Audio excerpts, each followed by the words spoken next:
1910조 원. 이 숫자가 오늘날 한국 경제를 설명하는 가장 중요한 키워드입니다. 바로 가계부채죠. 지금부터 정부가 이 어마어마한 빚을 어떻게 관리하고 말하자면 다이어트 시키려고 하는지 그 아주 치밀한 계획을 한번 같이 뜯어보겠습니다. 자, 먼저 이 숫자부터 시작해야겠죠. 1910조 원. 이게 바로 지금 대한민국의 총 가계부채 규모입니다. 정말 0이 몇 개인지 세기도 힘들죠.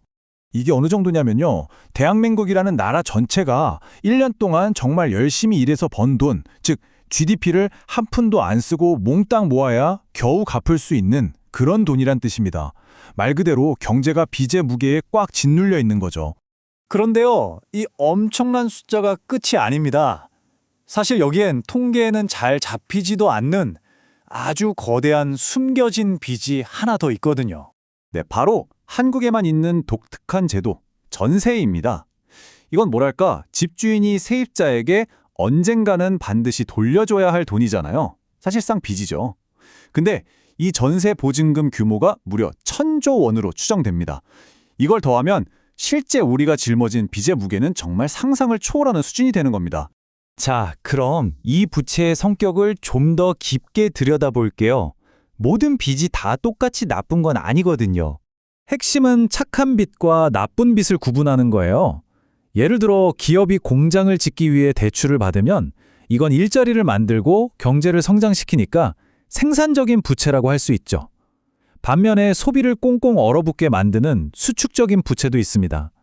안타깝게도 한국의 가계부채 대부분은 이후자, 즉 부동산에 묶여서 경제를 활발하게 만들기보다는 오히려 위축시키는 경향이 있습니다. 이게 바로 한국 부채가 가진 가장 큰 문제입니다. 소비 구축 효과라는 걸 일으키거든요. 말이 좀 어려운데 쉽게 말해서 이런 겁니다.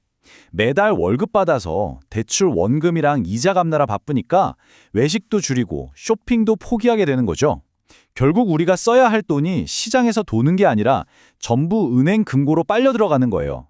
그러면서 경제 전체가 활력을 잃게 되는 겁니다. 상황이 이런데 그렇다면 정부는 이 시스템을 완전히 망가뜨리지 않으면서 어떻게 이 문제를 해결하려고 할까요? 정부가 내놓은 전략을 디레버리징이라고 부릅니다. 이건 일종의 국가적인 건강관리 계획으로 생각하시면 딱 맞아요. 무작정 굶어서 살을 빼는 게 아니라 아주 똑똑하고 현명한 방식으로 체질 자체를 개선하겠다는 거죠.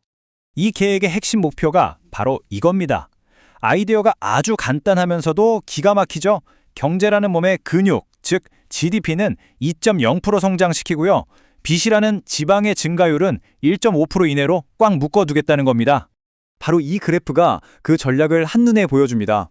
경제가 성장하는 속도 2.0%가 빚이 늘어나는 속도 1.5%를 계속 앞지르기만 하면 억지로 빚을 줄이지 않아도 전체 경제 규모 대비 부채 비율은 서서히 그리고 자연스럽게 낮아지게 되는 거죠. 자, 그럼 이게 그냥 말로만 하는 기획이 아니라 이미 어떻게 실행되고 있는지 한번 살펴보겠습니다. 정부는 저 1.5%라는 목표를 달성하기 위해서 이미 아주 촘촘한 규제의 그물을 던져놨습니다.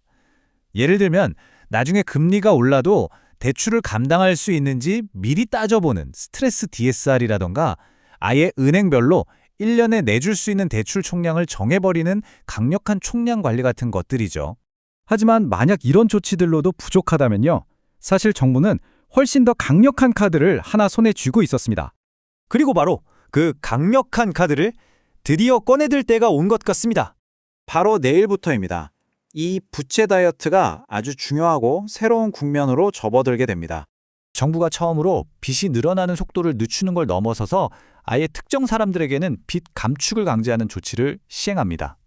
규제 지역 내에서 집을 여러 채 가진 사람들은 이제 대출 만기가 돌아와도 연장이 원칙적으로 거부되어 선택지는 딱 두 가지뿐입니다. 빚을 갚거나 아니면 집을 팔아야 합니다. 이건 금융적인 책임을 묻는 방식에 대한 근본적인 생각의 전환을 의미합니다. 이제 국가는 나는 그럴 의도가 아니었다는 말을 믿어주는 게 아니라 당신이 남긴 빚의 기록 그 자체로 당신을 판단하기 시작했다는 거죠.